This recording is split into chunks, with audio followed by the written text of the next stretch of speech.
Greetings. It is the 26th of November, 2018.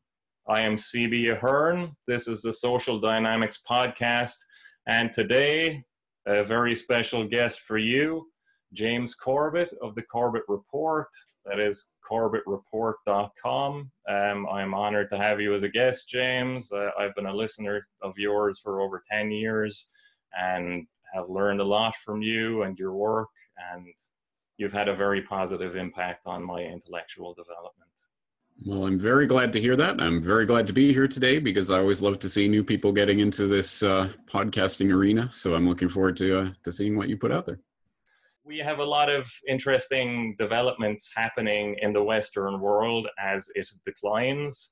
And one of the things that is bothersome to me, but just it seems to be a recurring theme as things degrade, is the use of NGOs and activist organizations to subvert the culture in a way that is pseudo-political, in the sense that these organizations and the people involved try to act like they're not affiliated with big money investors or state actors, but really, when you get down to it, they are, and they're affecting our culture as much as, or even more than, the governments that we're all subject to. So, like, organizations like Antifa, the so-called anti-fascists who behave like fascists, I haven't really heard you say much about Antifa, so can I get your opinion on organizations like Antifa and how they're affecting the culture in the West in particular? Well, is Antifa an organization, or is it an ideology, or is it a sponsored movement of some sort? I mean, it's all of these things mixed together. So do we comment about the ideological side of it or about the organizational side of it? And those two things are often different and often can be. I think the way that social movements generally arise and take prominence in society is that they reflect something that is happening at some sort of grassroots level. There is some sort of ideological movement or something that people are grouping around, and the powers that shouldn't be, the people with the actual access to resources and power and money and the lovers of control over society will take those groups that they want to come to some sort of prominence in society and fund them, organize them, make sure that they do have an effect. So I think whenever we see any sort of large-scale social phenomenon like this popping up, we have to understand that there are a couple of things going on. It's not that everyone who's involved in these sorts of organizations are mindless automatons who are simply doing it for a paycheck, but there are paychecks that are being written and cashed, and, things happen. So, for example, busing people here and there to take part in the spontaneous protests that pop up here and there. And I think that's the thing that it's difficult for some people, I think, at the grassroots level who think that they are part of an authentic organization. Well, I've never received a paycheck.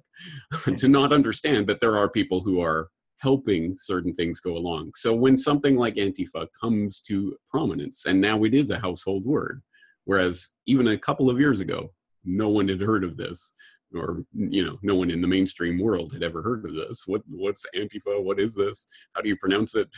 I still don't know. I've heard it pronounced every way possible, but it's becoming a household word now. Why is that? And of course, it's because there is always funding and organization behind this. Now, my research into these types of movements and how social movements arise and how they direct the society that then influences the political sphere. A lot of my research has been regarding the Rockefeller family and what they were doing a century ago. And obviously, I think this idea goes back further than a century, but I can look at that historical example where you had, in the early part of the 20th century, specifically John D. Rockefeller Jr. really picking up on the progressive ideas of the time, and progressive in the sense of the progressive era, that specific use of the phrase, where he was about, well, obviously John D. Rockefeller Sr. was about the temperance movement and all of that, which was another form of social engineering that also benefited his business interests. But Jr. was picking up on social hygiene as part of his eugenics philosophy. And he was sponsoring institutes and foundations and research into, what should we do about this problem of the vagrants and the prostitutes and this sort of thing, because we need social hygiene. And so he was sponsoring these types of organizations that on their face and on their surface were, they weren't political organizations, they were social organizations. You could say they were related to public health and these types of things, but they clearly had a political goal to them. And I think this is one of the aspects that people who don't really research into this don't really understand, is that the people with real money and power don't have to necessarily buy politicians, although they do that, but they can influence society more effectively and fundamentally by sponsoring the types of institutions that are not political on their face, but have political effects. And I think that's the way we have to understand these types of phenomena. Yeah, that's a fantastic point. Is this like post Ludlow massacre where the Rockefellers became super PR conscious? Yeah, exactly. Because as people might not know the story, but yeah, with the Ludlow massacre and what happened there, Jr. basically became exceptionally careful about the way that the Rockefeller name and image was used, and he made it a point to become associated with philanthropy from that point on. I'm a philanthropist, and so that's where the full tilt PR came into it. And as a result of that, everything that was done by the Rockefellers from that point, well, except for Nelson and the vice presidency and all of his political career, but they within the family, they disliked the fact that he took the political route and went visibly into the political realm, because David and the others really wanted to keep the power in the places that matter, in banking, in finance, in control of social institutions and philanthropic organizations and NGOs and these types of things, where they could influence society more effectively than in the political office. Yeah, that's actually one subject I'm really fascinated by, is the development of the PR industry and how that is used so effectively. Like, it has evolved to become like an intricate part of civilization generally, but just the manipulation of public opinion is so well refined, and it is such an art form nowadays. And you try to like tease apart what's actually happening, and there's just so much going on, and it's so complex. It's really hard to get to the heart of issues a lot of the time.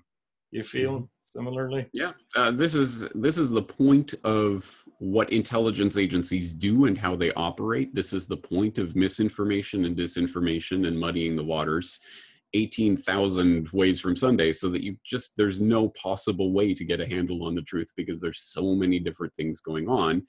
And a specific example that you could look at that is something like the JFK assassination. I mean, 100% this wasn't just some crazy loony lone nut who happened to get a couple of good shots of the president and end of story. But what is the truth? How did that go down? Who was placed where, and who had what control over what aspect of this operation, and how many shots and all of this? I mean, there's 1,000 complicating factors, some of which are physically destroyed evidence that we don't have direct access to right now, so will never be resolved, presumably, and other bits of it have been lost because there's 1,800 different disinformation agents that have put out this trail and this trail and this cookie crumb trail, to the point where I'm not convinced we'll ever have that final case solved with the bow on top, and here's the exact chain of command and exactly how it went down. And that, I think, is the point. That is the point of an operation like that. One point is obviously to accomplish the goal. The other point is to make just so much noise and confusion that people will spend literally their entire life trying to piece together that single event, and will probably never get there. So we've had people who have literally spent half a century now researching the JFK assassination, and I won't say no closer to a definitive answer, but certainly we don't have that definitive answer. Here's the proof, and now the world knows. And isn't that the point? Isn't that a successful intelligence operation? I think that's exactly what they try to do. Yeah, exactly. And the specific term you threw out there, muddying the waters. I wrote an article about PR on the internet recently about astroturfing and the J-Trig unit of GCHQ in particular, how they have so many tactics for not just spreading misinformation or disinformation, but actually interfering with people's ability to have any sort of rational discussion without interference. So you get like armies of trolls brigading any forum where a verboten topic is being discussed and just slinging insults and causing disarray in just an infinite number of ways. Were they the ones that put out the that magic document where they were talking about using magic to misdirect the public? I think that was the J-Trig. There was like a PowerPoint presentation released. Yeah, I believe that's the same document. Yeah, which is, I mean, this is, again, people who don't understand what we're talking about really should go and look at that document and see internally what the way they talk about their deception campaigns that they wage on the public, to understand this isn't a joke, this isn't a game. There are really dedicated intelligence agencies out there trying to sow as much misinformation and disinformation as possible to confuse the public, and doing probably a good job of it.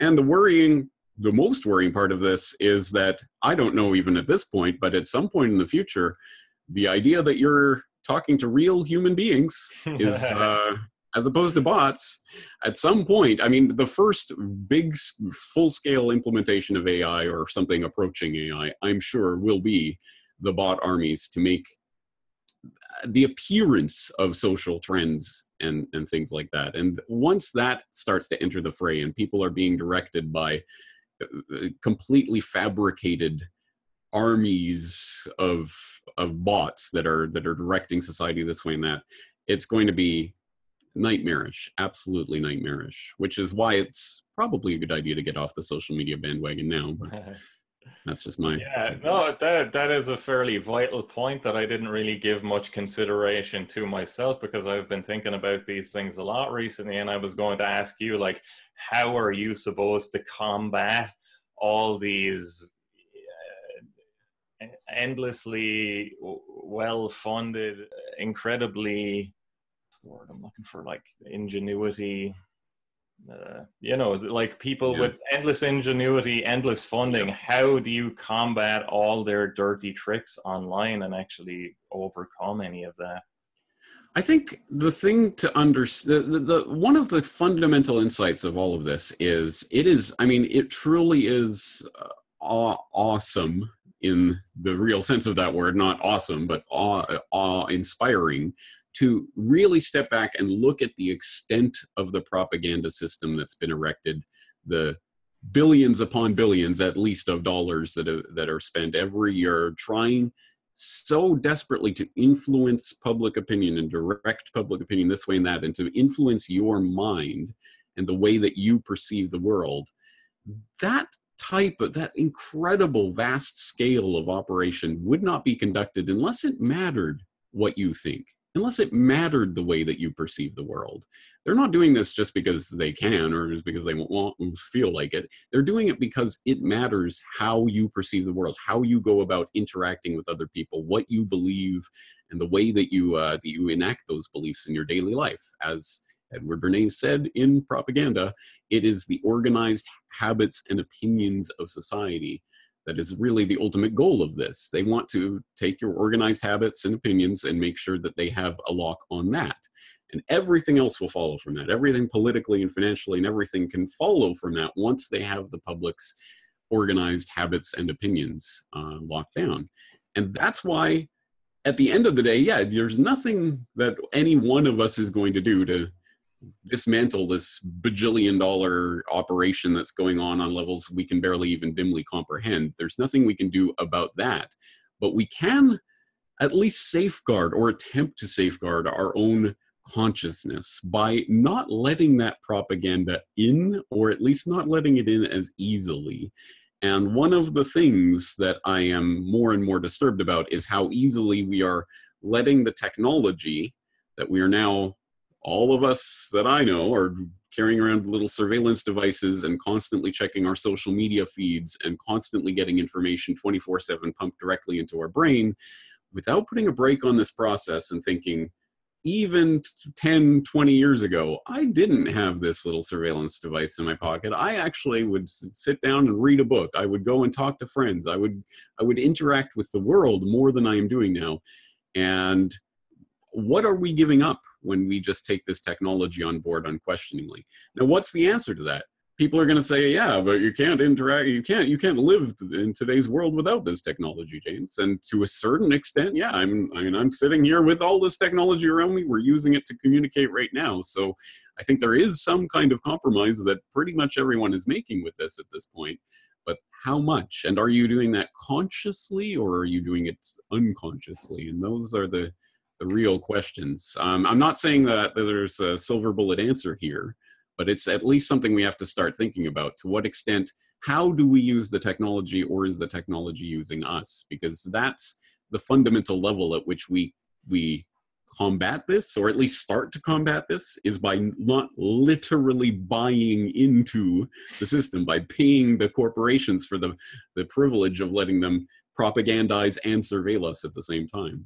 Yeah, these are notions I've been grappling a lot with recently myself, just because I'm creating media content and I'm trying to start conversations, but on the numerous platforms I am starting conversations, there are inevitable arguments, and that there are some people who are so like voraciously against things that I say that are like relatively harmless and innocuous, but it's just like, how are genuine people, which I doubt that they actually are, getting so upset by ideas that seem reasonable and evidence-based? And it's just like, I don't know if I'm talking to a genuine individual that is just ideologically possessed or just unhappy in their own life, so they're willing to be so horrible to me, or if it's someone who's paid and it's their job to just kind of seed negativity into the discourse online. And I'm just thinking more and more that like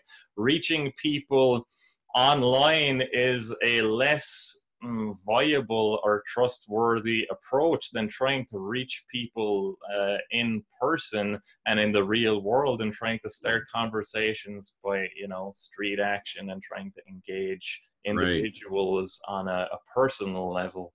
Yeah, well, you'll never have an authentic human connection with anyone online. You'll only ever have a synthetic, example of that, and really it's just a hall of mirrors once you start getting into that. You'll never have that kind of level of experience. Now, obviously, I am online doing this, so my sense of this, my take on this, at least the way that I approach this, is I fire it out there and as widely as possible to as many people as possible on the biggest platform I can, which at this point is YouTube. Until they censor me off, I'm going to be there blasting my megaphone, trying to get people to listen. But I don't engage people on the one-on-one level on social media. Even before I even had the website, I went into a forum once or twice to talk about 9/11, or there was maybe a couple of subjects that I tried to engage people about, and after like 2 replies, I'm like, what's the point of this? Like, I don't even enjoy this. I'm not getting anything out of it. The other person clearly isn't gonna listen to any of the points I'm making. It's just silly. So I've never been interested in trying to win an argument on the internet. It seems so pointless to me. But I put out the research that I'm doing because this is what I do. I'd be doing this anyway, even if I didn't have a website. This is what I do. Here's my research. Here's what I found. Here it is out there. And I don't try to engage people in one-on-one arguments. No, you must believe me and you must listen to this thing. So I try to, it's weird. Like I'm obviously 100%, like my career, everything is online, but I try not to be online. I try not myself, not my own personhood, to be tied into what's happening online. I put myself out there as, here's what I've got, here's my research, but I don't try to engage with people through that. So it's a weird kind of compromise, I guess. And it's the only way I think I could preserve my sanity. I mean, I don't even read the YouTube comments at this point. I haven't read YouTube comments in 4 or 5 years, because again, it's just that kind of gets into your mind, and you start trying to direct your content towards, oh, but that, you know, someone in the comments might say this, so I better say this or something, and it just becomes this silly second guessing that you do. No, I know what I want to say. I know what I've researched. I know what I know, and I get feedback from people who email me and things like that. So I don't need to engage in the social media space on that individual level. That's the way I can preserve my sanity while doing this anyway. Okay, fantastic. Just to like pull back a little bit maybe and change subject, things seem to be at least going to hell in a handbasket in Europe and North America, and I guess the greater English-speaking world in Australia and New Zealand as well are kind of where the same cultural developments are occurring there as are happening in Europe and North America. But what's it like in Japan? What's it like in Asia? Are things like a lot more together there? Can you?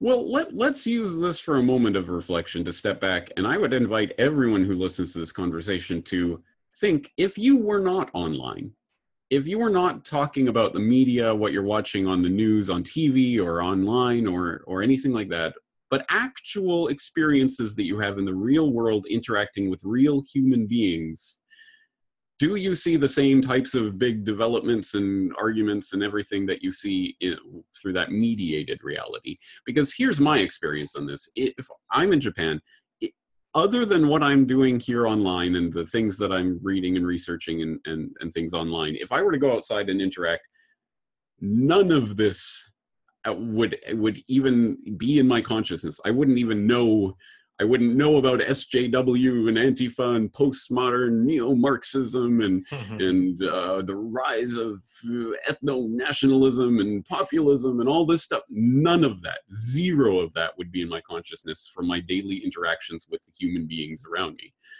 That's an interesting concept, because how much of our experience of the world is mediated?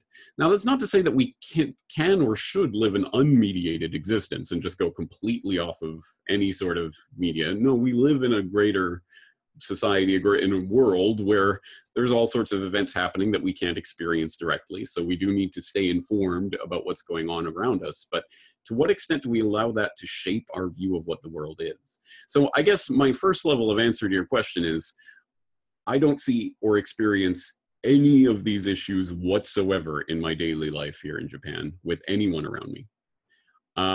Looking at it through the mediated reality about what's happening in Japan, I could talk about the sort of greater national narratives that have been developing here for some time about nationalism, for example, is something that has been, since the end of the Second World War, something of a dirty concept here in Japan. The idea, obviously, nationalism being tied in with that idea of the old imperial army and imperial Japan and all of the horribleness of World War II, which, let's kind of sweep that under the rug and never talk about that. But now Japan is a pacifist nation. We like peace. You know, we want peace with the world, disarm, nuclear disarmament, all of that. But in the last decade or so, that's been shifting, and there has been a shift towards more, okay, let's have the flag displayed a little bit more, and let's we have a self-defense force. Maybe it should become an actual military. Let's at least put the idea out there. So that is starting to be swung around, and of course, on the back of tensions with China. Is kind of the way that this is being understood by the public. And so that is happening, but it's still, I think, still in the nascent stage. Prime Minister Abe has been in power for, 5-6 years now? Something in Japanese terms, that's a lifetime. 10 lifetimes. Politicians are usually changed more frequently than the newspapers and the birdcage lining. So This is an amazing phenomenon, and he has been using some of that power to start the idea of shifting the conversation towards amending the Constitution and things like that are pretty fundamental and would have been unthinkable even a decade or two ago here. So there's some big changes that are happening. But again, so much of the conversation is taking place online that I have to do that reality check now and then. You know, how much of this is real and how much of this is something that is fostered in this online space that we're now living in? Yeah, well, count yourself lucky that Japan is not under EU control, because the European Union has changed a lot of things. In my country in particular, they're grossly anti-democratic, but under the Merkel plan, I know you yourself are a migrant, but you know, you're very different from a lot of the migrants that we in Europe are experiencing. There's been a huge influx of people from the third world and a huge influx of Muslims, and a lot of people who do not share the sensibilities, the cultural backgrounds as we do, and also seem to have or harbor enmity toward Westerners. And a lot of people are coming here who have anti-Western values and who are essentially, as far as I'm concerned, a threat to the integrity of the nations here. And like migrants coming from Africa and the Middle East who are potentially like radicals or anti-Western, this is problematic. But I know the root of the cause is the European Parliament and the European Commission and my government and the governments of the respective nations of Europe. So I guess you are lucky to not be under the control of the EU over there in Japan. But what are your thoughts on mass migration from the third world and the rise in crime and extremism that is apparent across Europe in recent history? Well, I think something we've all heard is, we're playing checkers while they're playing chess. And the real meaning of that is that we're playing this very linear game where you see a move and then you respond to that move, and you see a move and you respond to that move. And from that position, you're led along in a certain direction. Whereas if you're playing chess, you see not just, okay, if I make this move, then that person will make that move, so I have to make that move, so that, and you calculate a strategy many, many moves in advance. So let's skip to the end. What is the real point of all of this? It isn't about the clash that's happening right now. It's about what is going to result from this at the end. What is the whole point of the European project? It is to foster this supranational identity that would have been unthinkable beforehand. Beforehand, you have Germans hate the French, hate the Italians, hate the Polish, hate the English, hate the Irish. I mean, everyone hates everyone. Everyone is their own identity. The end goal is going to be, we're all European, and it's them. We hate them. So part of this is to foster that shared identity, to break down the walls that would have been left standing otherwise. And I think one way to do that is to bring in and identify a them that we can all rally around. This is why, fundamentally, my analysis of the way to defeat globalism is not nationalism. Nationalism is and always has been the stepping stone towards globalism. It is the collective identity that we will all rally around a flag. Here's the flag. This is you. This is your group. Let's all rally around this flag. And then once people get that into their soul, into their bones, then it's just a question of changing the flag. And you can do that by getting the migrant wave to come in and look, it's the migrants. Now we all have to rally around because we're Europe. We're European and they're them. Wait, I thought we were Irish. No, we're European now. This is the game. And so when we look at it from that bigger perspective, ultimately this is about collectivism of one sort or another. That's the basis of what the European project was always about. And I think this is just a way to accomplish their goal. So if we're not going to play checkers with this, if we're going to play chess and think about what is the end goal, then how do we combat that end goal?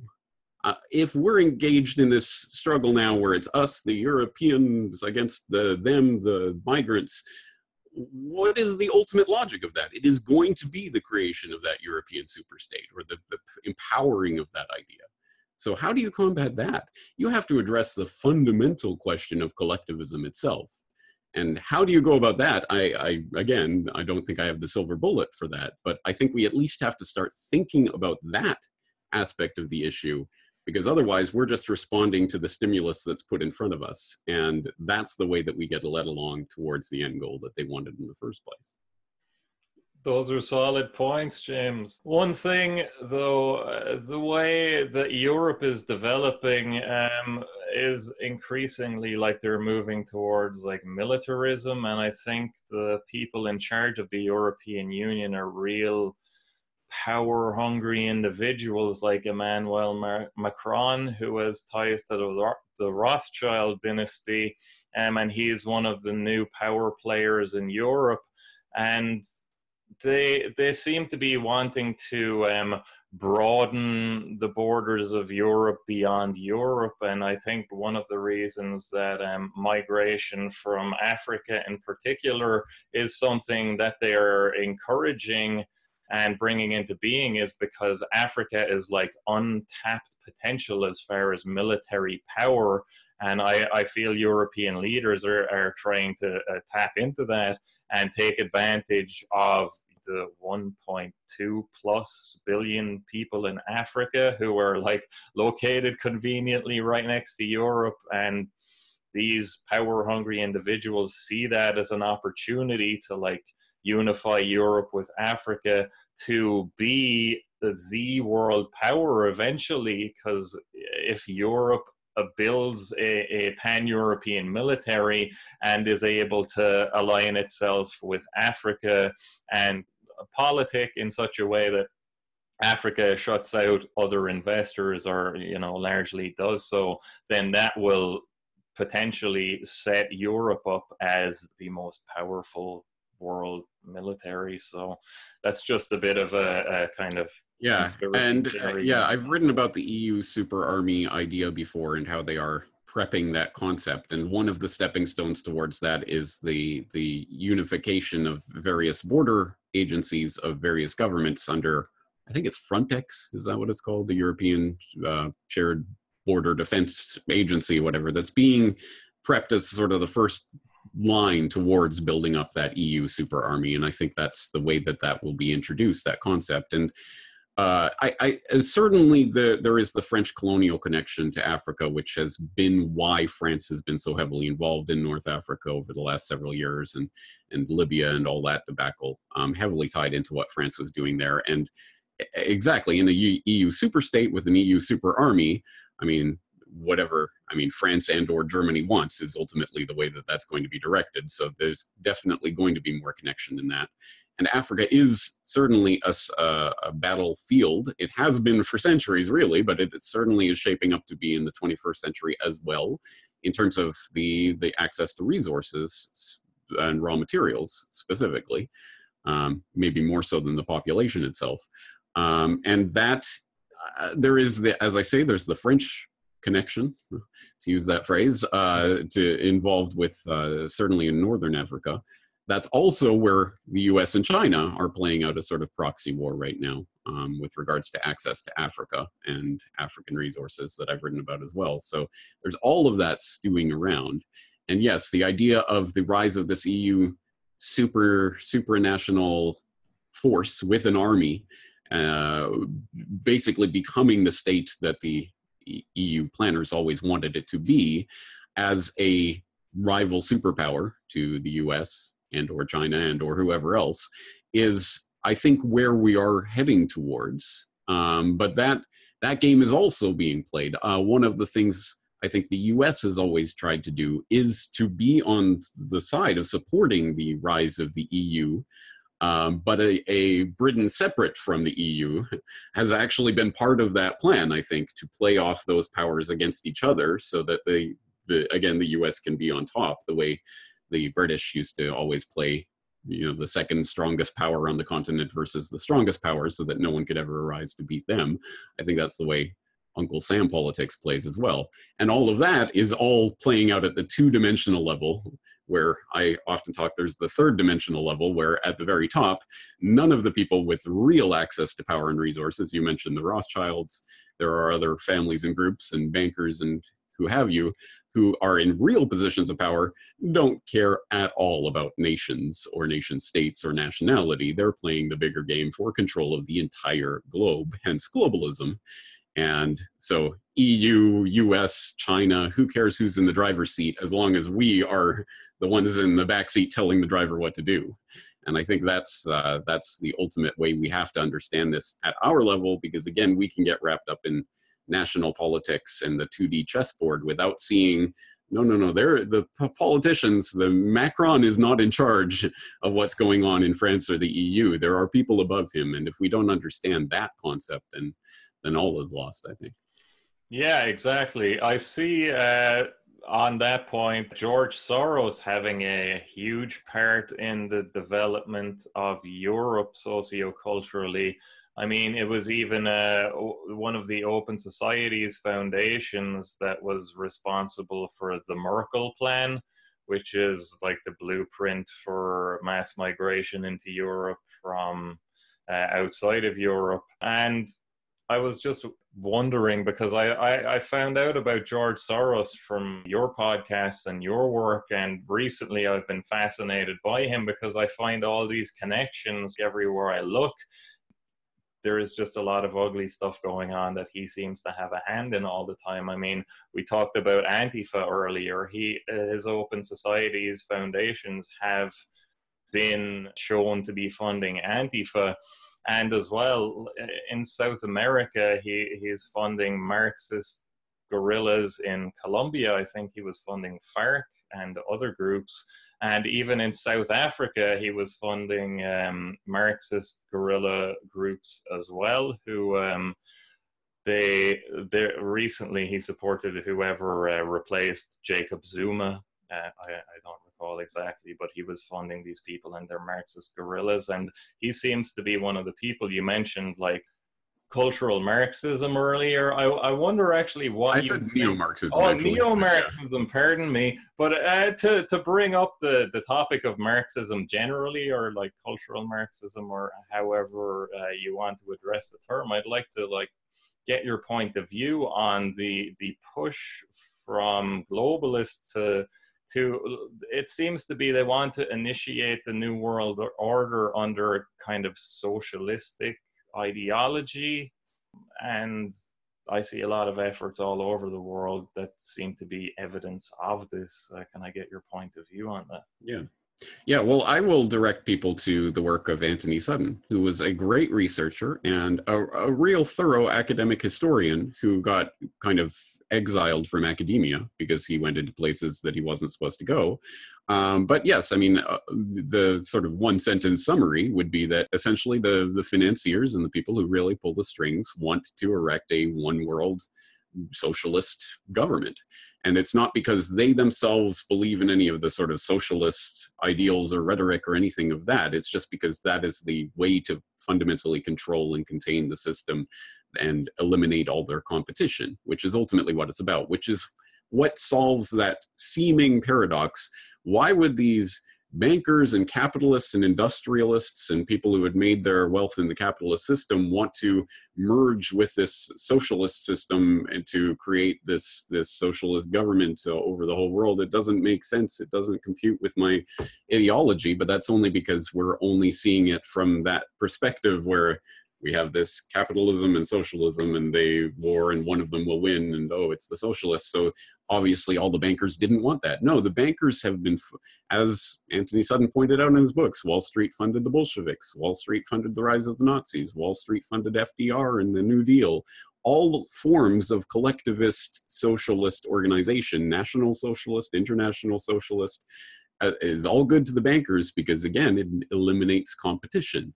And that's ultimately what this is about. When John D. Rockefeller Sr. said competition is a sin, he didn't mean it in any religious pious sense. He meant, if you compete with me, you are a sinner and I will expunge you. And that is the monopolist vision. And the best way to achieve that is, as David Rockefeller went on to laud Chairman Mao in the famous obituary that he wrote in the New York Times in 1973, his grand socialist experiment was a great success. I mean, oh yeah, I guess, tens of millions of people died along the way, but you can't make an omelet without breaking a few eggs, right? So that's, this is ultimately their ideal. And I think we see, it's interesting because the way the propaganda plays out, it's okay for the Western press to talk about what's going on in China and look at, hey, they're starting this crazy technocratic system where there's all this surveillance technology and facial recognition and social credit and all these crazy, creepy ideas. So it's okay because China is kind of the boogeyman for the 21st century, as in the way that I see it. So it's okay to talk about that. But ultimately, that's coming here. And we all know they're going to try to bring all of those systems, and in some cases already are implementing those types of systems in our own countries. And so it's going to be interesting to watch the propaganda flip. I mean, when the Chinese do it, it's terrible, but maybe we need it over here. But they've already talked for years and years about we need Chinese-style controls over the internet and things like this. I think it was Lieberman that was saying that. I think it was Lieberman. I'll have to double check that. But anyway, we've had those types of quotes for a long time, and we've had the specter of social credit raising its head in a number of contexts, including, interestingly, in the UBI debate. Universal basic income, it's great. We know the robots are going to take all their jobs, so we need the government to come in and take care of us and give us money. Yeah, I guess you'll have certain social obligations because the government is giving you money. So, we might be required to make sure that you're doing certain things in the social interest of the country in order for you to get your stipend. But don't worry your heads about these details. We'll work them out later. Just take the money from heaven. So I think we know which way this system is heading, and it is essentially to that socialist kind of utopia for the bankers. Yeah, I've actually always seen socialism as the perfect ruse because, how do you seize power from those who already have power? You convince as many people as well as you can that you are going to give them power, or that they are going to get a more fair share of the wealth and resource that already exists. So if you appeal to the greatest masses, then you have the biggest armies at your beck and call to do your bidding. So anyway, we can move on to another subject.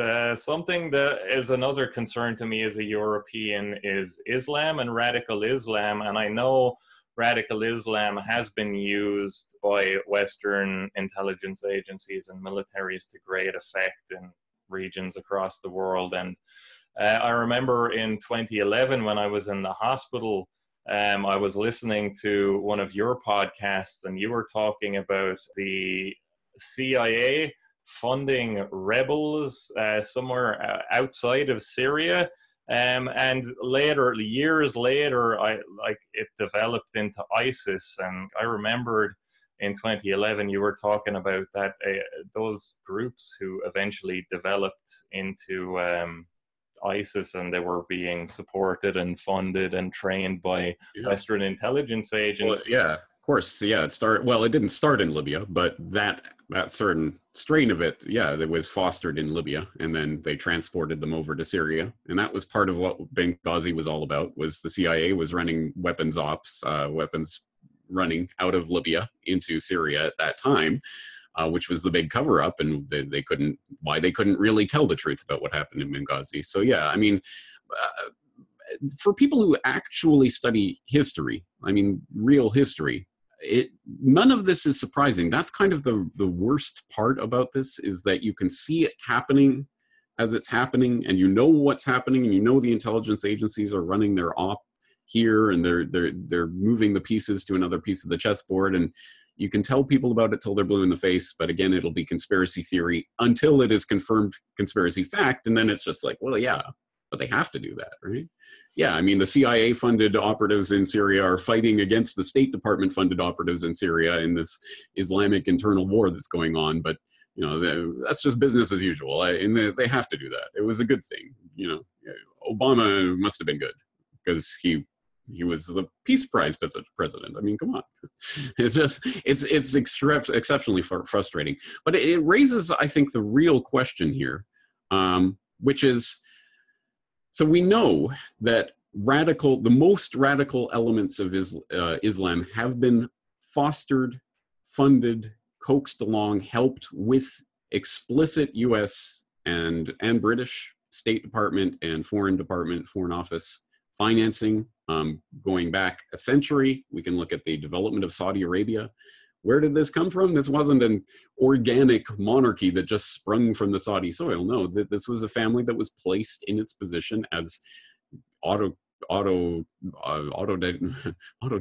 no, autocratic tyrants to rule over the country with an iron fist because they would play ball in terms of oil and all of that. That's how the Saudi kingdom came to be, and Wahhabism came from them, and all of this. I mean, we know all of this, and we know about Osama and being funded and trained and helped along in Afghanistan. All of that. We know all of this history, and we get to the point where, okay, so now all of these radical Muslims have been created and fostered and shipped and helped along. Abdul Muttalib being helped along with the well-dressed men to get on that flight and all of this stuff. We know all of these different pieces. But then you have the real issue. Okay, so now there are these radical Muslims who have been fostered and funded and trained, and they really do exist in the world now. And so what is the proper reaction to this? Because if your goal as an intelligence agency or whatever is to foster and to fund and to create chaos so that you can create order out of that chaos, then once that chaos train has been set in motion, then the only thing to do is to bring order. And, well, you're going to have to call on the government and the military and the intelligence agencies to create that order. So now we need the intelligence agencies that created the problem to take care of the problem they created, right? I mean, how else do you deal with this? And that's a genuine question. How else do you deal with it? Because if it exists, because it has been funded and fostered into existence, we do have to deal with it. But how do we deal with it in a way that doesn't empower the people who created the problem in the first place so that they could create the solutions to the problem? It's a Gordian knot. And I don't know what way to cut that knot other than to say we have to understand that this is not an organic thing that just developed spontaneously. And it can affect our understanding, I think, of human nature itself. Oh, these people are just crazy, and that's why the radical Islam takes root in these countries, because these people are just crazy. And then that, of course, these people are crazy, so we can't let them develop a nuclear bomb. Oh, Iran, they're going to develop a nuclear bomb. Glass parking lot, let's nuke them. This is how entire military geopolitical agendas can be fostered and steered along with popular support because of the problems that you created to create the sense of urgency and panic in the first place. So again, this is going to be the common theme. There's no silver bullet here. I don't know what the answer is, but certainly the answer isn't to play into the panic and crisis that the intelligence agencies are creating to put us in a state where we will accept their solutions uncritically. I'm just bringing up the topic because in the West, a lot of people are very worried about Islam and the more radical aspects of Islam in particular. And they're not even quite sure what to do because there is a culture created where you're xenophobic if you have any worries about people from different cultures or different places on earth. So people are even afraid to talk about these issues, let alone being able to affect any meaningful change such that they can address radical Islamists in their own backyard. I'm sure you're familiar with Tommy Robinson and the Rotherham rape gangs and the fairly common problem of grooming gangs throughout Europe and sexual offenses that are carried out by people of Muslim backgrounds. And people are just so confused by this and so unsure of what to do that there is this developing problem, which has obviously been fostered by our governments. But at the same time, the government is not in any position to, well, the government will not do anything about it. The people are not in a position to even complain about it. And these things are happening. And people who try to speak out about it, such as Tommy Robinson, are locked up because of bullshit charges of contempt of court.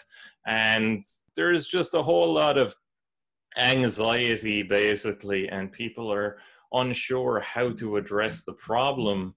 And I know you don't have problems like this in Japan, so it's just something that is on my mind more and more as the socio-cultural milieu of my country and Europe at large changes and these new threats are introduced into the ecosystem.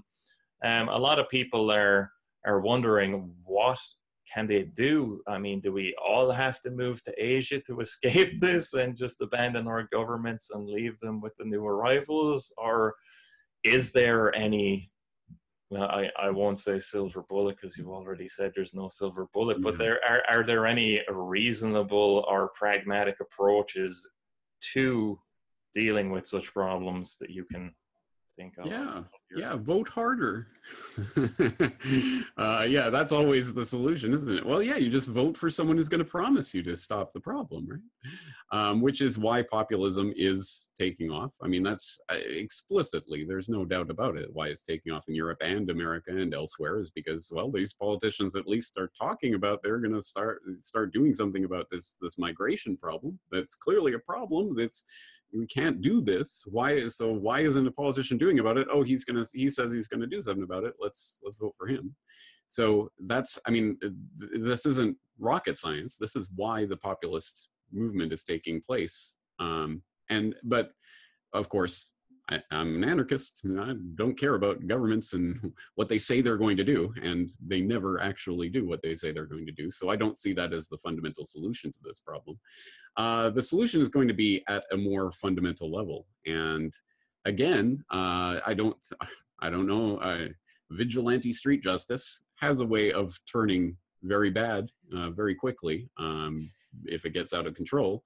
But what are the other solutions to these types of crises and problems? Again, turning to governments to save us from the problems that they create is going to create more of the problems that governments create. So I don't see that as a viable solution. Again, I think the only solution is interacting with real human beings in real life rather than getting invested in narratives that are created to control your mind online. And I think more people being more invested in what is really happening in the real world around them would be for the benefit of all, ultimately. I don't know what way that'll play out. I don't claim to have any sort of insight into the way that people are going to interact when they're interacting out in the real world. All I know is I'd rather see that and deal with consequences of real human interaction than in this space where, as we've already said, oodles of misinformation, disinformation campaigns waged to create and shape narratives around events and to give people information that shapes their worldview into this or that is taking place. We know it's taking place. So I don't have any solution. All I know is that whatever really happens in the real world is more important than what's happening online. And I'd rather see people interacting in that real space. On the point of vigilante justice, not that I'm promoting that or anything of the sort, are you at all familiar with the situation that's been developing with the Proud Boys? You know the Proud Boys? I've followed the headlines, but I haven't been following in detail, no. This group, like essentially a men's club, got together to respond to radical leftist protesters and groups like Antifa, who were going to protests that they disagreed with and essentially hurting people that were innocent and no threat to them. And I suppose you could call them kind of vigilantes, this vigilante group, the Proud Boys, came into being as a response to that, and they only ever acted in self-defense, and there is no evidence of them being aggressors in any situation, and there's a whole lot of evidence showing that they were just acting to protect other people and in self-defense at the same time. And they are now, like, a number of members are being investigated by the FBI. The founder of the organization has had to disassociate himself with the organization, Gavin McInnes. He founded the organization, and he had to come out publicly just a few days ago and disassociate himself from the organization. And this doesn't happen to Antifa. You know, you have Antifa thugs like Eric Clanton using metal bike locks to beat people over the head with, like people who are zero threat to him whatsoever, a professor of philosophy at the University of Berkeley. And he doesn't lose his job.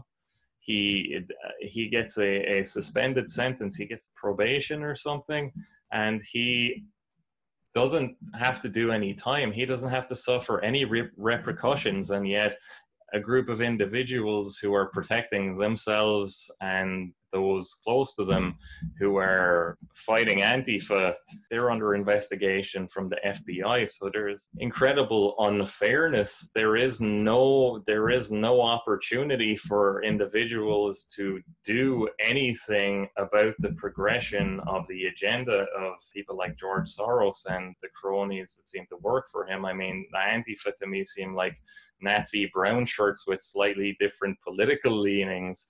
And it's like they're being accommodated and they're being allowed to act, and anyone that stands against them is destroyed financially or put in prison, or they have close scrutiny from intelligence agencies put upon them. I don't really know where you're supposed to go with that.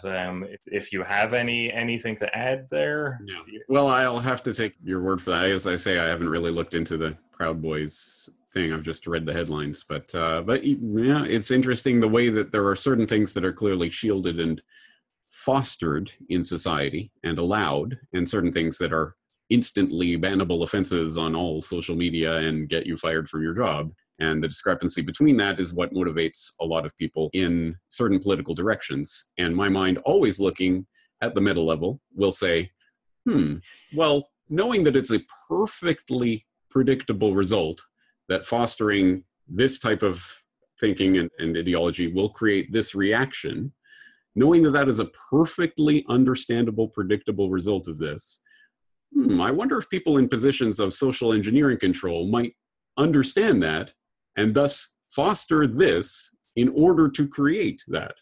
Do you think that's something that social engineers might think about? I think so.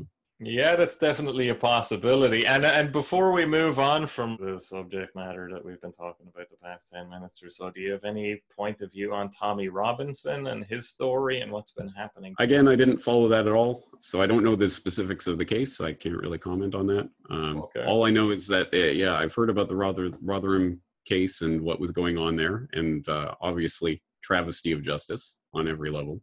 But I don't know about Tommy Robinson or his case in particular. One thing is the use of language in the culture war. There is more and more censorship.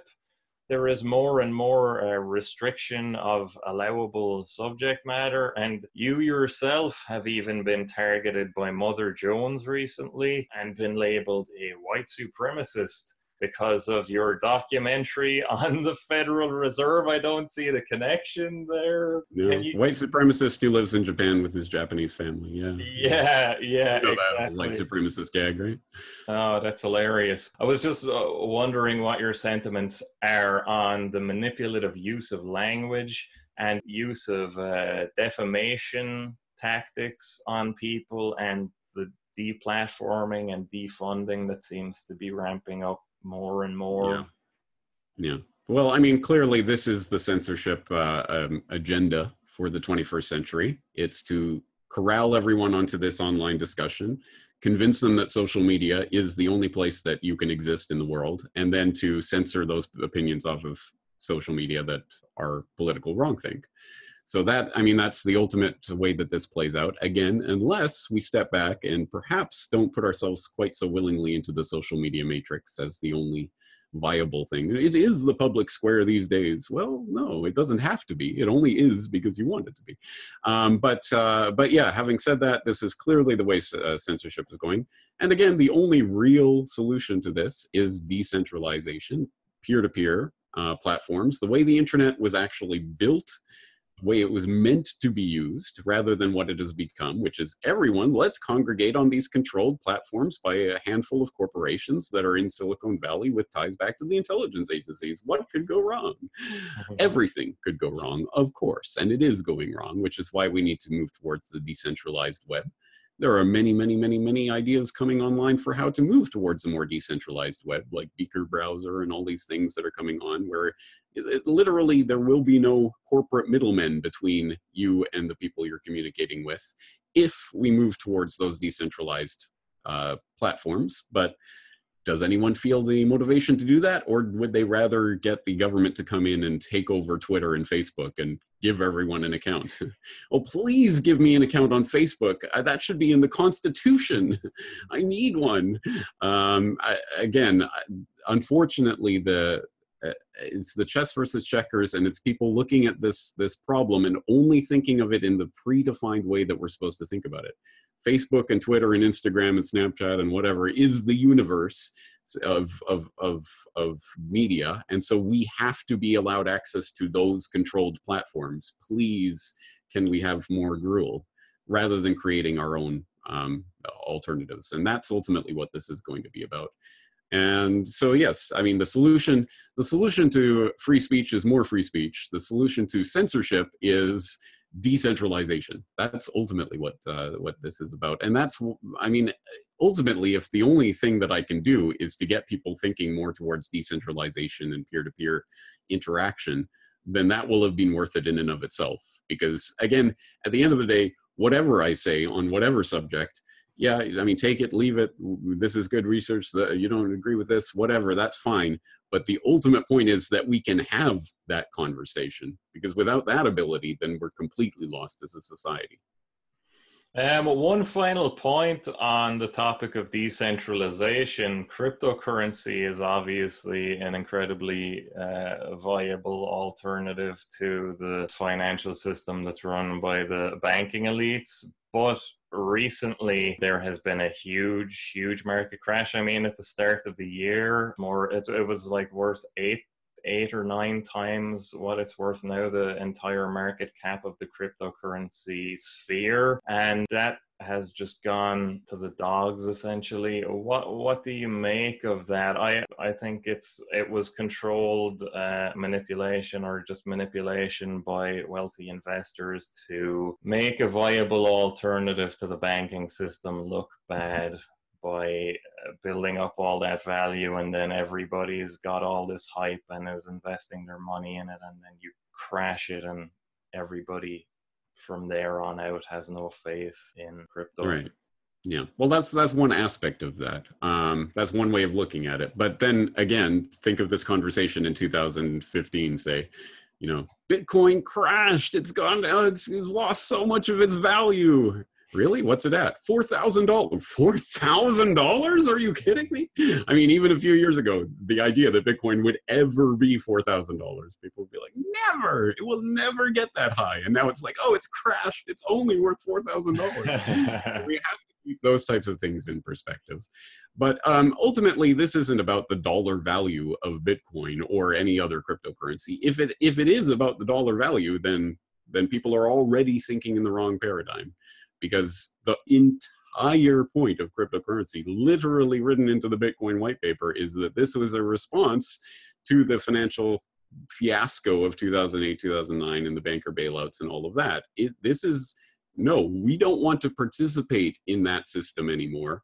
Here's an idea for something we can do that's different. And yes, certainly cryptocurrency has not yet lived up to its promise, and potentially, maybe, never will.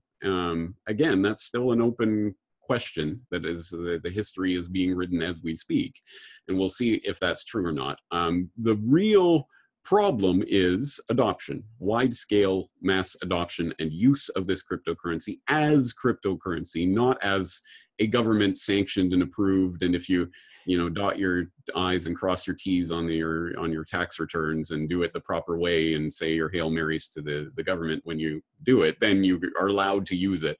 No. Real, actual cryptocurrency, the way it was meant to be used. That the possibility, at least theoretically, technically, maybe kind of exists, but you got to also jump through the 18,000 hoops to try to protect a little bit of your privacy while you do it, and hope that it never gets cracked and they never get to, to crack and trace everyone back to every single thing that's ever been done on the Bitcoin ledger or whatever. So there's a lot of ifs in there, and it is a long shot, but it is at least a shot if people know what it is and why they need to use it. If they're using it or getting in on it because, hey, it might go up to $20,000 again, then they're in it for the wrong reasons, and that's the wrong thing. And the other problem with not wide-scale adoption, it still being a relatively niche or extremely niche market, really, is that it's extremely easy to corner an extremely niche market. And the people who have, you can't even count the wealth, because it isn't even about the dollars in their account. It's about the fact that they own the central banks and run the central banks that create the money in the first place. Do you think they can foster the resources to take over 51% hash rate of Bitcoin, or even the smaller coins at this point? If they wanted to, and they could, and if they do want to, they already have.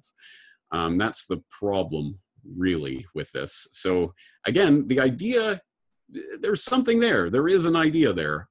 It hasn't been really accomplished yet, and it may never be accomplished, but it certainly won't be accomplished if everyone just gives up on it. Okay, all right, done. It was an idea. Look, there was a big bubble and it crashed, and so I'm done with that. Well, then they have one. And unfortunately, this is a game we've been playing throughout history. Basically, people trying to outrun the people who are creating the money. But we can't play that race forever. There is an end goal to that race. And when the governments start issuing their digital currencies, which they're now starting, and they're issuing the BIS white papers about government issued cryptocurrencies, which aren't crypto at all, where you'll have a government issued wallet and every transaction that you do will be recorded in their ledger, then it's game over. That is game over for humanity when we get to that point. And that's the point we have to avoid. So yeah, people who don't understand, this is the game for all the marbles right now, is the monetary system and how that's going, probably just don't understand at all what we are living through right now. And the fact that there is an end goal to this race. We cannot run this race forever. And once we reach that end goal, I don't know if there's anything left to say at that point. Okay. For closing remarks, are there any pointers you could give the audience for how we are to save humanity from itself? Yes, go to CorbettReport.com and watch my World War I conspiracy series. That's all I've been looking at, researching, thinking about for the last few months, certainly, as I'm putting this together. So you'll forgive me if I'm discombobulated on other topics. But yeah, again, if we don't know history, we're doomed to repeat it. And the long arc of this World War I series that I'm doing right now ultimately is, we may be doomed to repeat this history. And again, unfortunately, as horrific and nightmarish as World War I was, and as much as it shaped the world into what we now know, it will be that much more horrific if we ever do arrive at World War III, and whatever that might look like. I know it won't look like World War I or World War II, but it will be utterly devastating. It will devastate everything you think you know about the world. And if that happens, then they will come along to piece those pieces together again, just as they did at the end of World War I, just as they did at the end of World War II. Again, skip to the end. It's not about the little incidents that take us there. It's about what goal they're trying to lead us towards. And we know, as we say, it's the one world government under total control of the very few who have access to the technology that will make the technocratic enslavement grid possible. So yeah, avoiding World War III seems to be a pretty big and important goal to be aiming at right now. And so I hope people will at least familiarize or refamiliarize themselves with how we got here in the first place. Yeah, I would second that piece of advice. Visit corbettreport.com and check out James's most recent documentary series on World War One, because things seem to be ramping up, at least here in the West.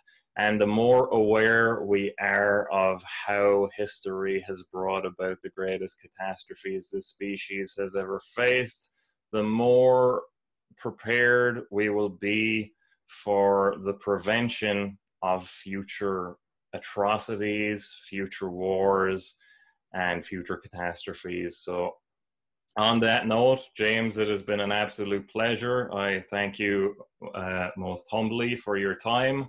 So, it's been great, and I hope to talk to you again at some point in the future. And I look forward to part 3 in your World War One documentary series. All right. Thank you very much.